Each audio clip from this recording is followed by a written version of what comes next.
What's common amongst all of us is our self. So first become self-aware. Going beyond our role and being unlimited is something we all wish to do. Is there an example from your life that you can share with us? Yeah, I believe that most of the time we are bringing relevance and meaning to our role, and we are making our role. Let me give a very simple example. Not just because we are in India and you've been living in Hyderabad, Chennai. There are a number of situations where we are caught up in a traffic jam, right? And once in a while, rarely, you will see somebody, some commoner, it could be an auto rickshaw driver, it could be a pedestrian, stepping in there, maybe along with the traffic police. They may not even be a traffic police, but he chooses to do something in that situation to make or help the traffic flow better. Haven't you seen that? That person is choosing to go beyond the normal role of a citizen, actually the normal role of an indifferent citizen. He's making that little extra effort. I can almost, confidently tell you that 75-80% of the time when I'm stuck in a traffic situation, that is what I choose to do, period. If I know for sure that it's going to be a problem, it's going to extend, I somehow make sure that I'm off the vehicle and I get into the situation where there is a traffic jam and I try to do something about it. And to me, it looks natural. To me, it looks easy. To me, it looks something to be done. That's one of the simplest examples that I can talk about. There are some very more interesting and deeper kind of examples. I'll talk about one where I did the role, beyond my role of a passenger, I did the role of the luggage loader in an airport.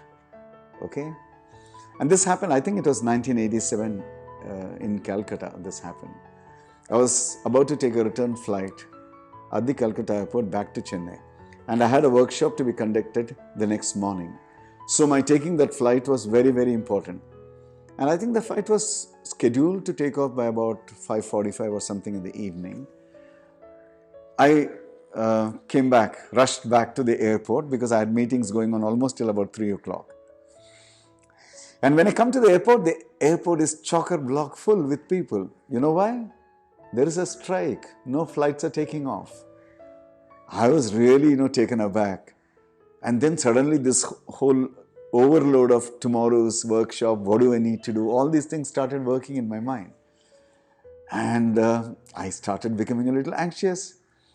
But forget me, there were hundreds, probably a few thousand passengers who were anxious, who were late, who were concerned, and all of us were helpless. That is the truth. Because we are all passengers who can't do anything about the strike by the loaders.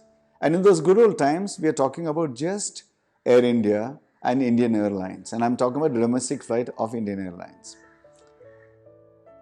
And then some more time went off. When I went to the counter, nobody is there in the counter because there is nobody to check in the luggage. So I tried to step in because there are those back offices of the airlines. Even there, I found that some people were chatting, but the duty officer was not there. So at some point of time, after about 45 minutes or something, I asked him, where is the duty officer? So they said that he had gone for a meeting, for some briefing related to this strike. I didn't know what to do. After some point of time, I found that there was somebody looking like a senior officer. So I went in, and this was now almost about an hour and a half since I had landed up at the airport. And I told the gentleman, sir, if you can tell me where this negotiation or meeting is happening, with the striking employees, the talks are going on. I would like to go and tell them as to how the passengers are suffering. So he laughed and brushed me off and said, you can't go there. And I don't even know where it's exactly taking place, but I know that there's some talks going on. I said, okay, where is the duty officer? Let me talk to him. So he said, well, he's not here. Maybe he's in a meeting kind of thing. Waited for some more time. Now it was coming almost closer to about 7 o'clock. And I was walking around the airport. I was trying to find out in some way, I don't know with what hope, of saying, can I know where this talk is going on, discussions going on? I came back again to the counter. Now I found that there was somebody sitting in that duty officer's chair. So I checked with the person who was one of the employees. Is that the duty officer? He said, yes. So I quickly jumped over and went in and I said, sir, when are the flights going to start? So he said, well, the talks are going on, they may come to some conclusion, so we'll have to wait. So I said, sir, but we're getting delayed and we need to kind of, I have a workshop tomorrow and many people must have commitments. So he said, look, we have no problem, but we have nobody to load the luggage. Suddenly something struck me. I asked him, suppose somebody can load the luggage, are you sure that you can organize for the flights to take off? He looked at me intensely and then for whatever reason he said, yeah, if our luggages can be loaded, which is what we are waiting for once they come back. So I asked him again, when are they going to come back? They will come back, I'm sure, but I don't know when they will come back. So I said, sir, can I suggest something? He said, yeah, tell me. Suppose I volunteer and I'm willing to load the luggage. Will you still make sure that the flight can be boarded? He looked at me very seriously and there was a small hint of a smile. He said, you want to take the risk? I looked into his eyes and said, if you are willing to take the risk, I'm willing to take the risk. He said, chalo.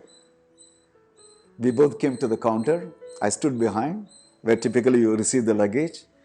And just he gave a shout, okay, checking in starting. And I told the passengers, many of them who are milling around, saying that please fall into a line, let's start loading. They were taken aback. We just started. I started picking up the luggage and the counter person started giving me the tags. The checking in started. And by the time I did 8 or 10 people, one more youngster jumped in. He started helping me. Believe me, in about 30 to 40 minutes time, we had checked in all the luggages and we were ready to board. Well, it took maybe another about 15-20 minutes extra and I think the time was closer to about 8:30 almost, when as the last passenger, I took the bus and I reached the aircraft. And as I boarded up the stairs and got into the aircraft, all the passengers stood up and they clapped their hands. I was so moved. And somebody from the end said, sir, hats off to you. Thank you so much. I felt very deeply touched. I told them, all of us have an opportunity to do this. It's only the question of when do we choose to do this? And that's all I said. I was very moved. A few days later, I got a beautiful, touching letter from one of the co-passengers.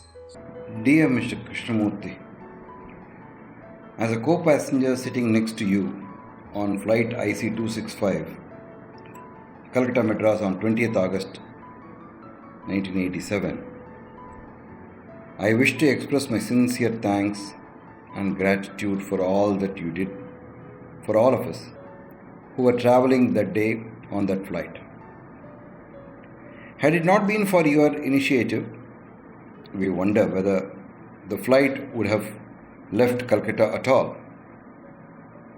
As a fellow Indian, I feel proud that we still have people like you who do not hesitate at all and come out with open hands to help others wherever and whenever necessary.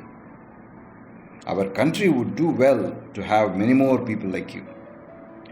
With best wishes. Sincerely, Ashok Das Gupta. And I still remember these lines.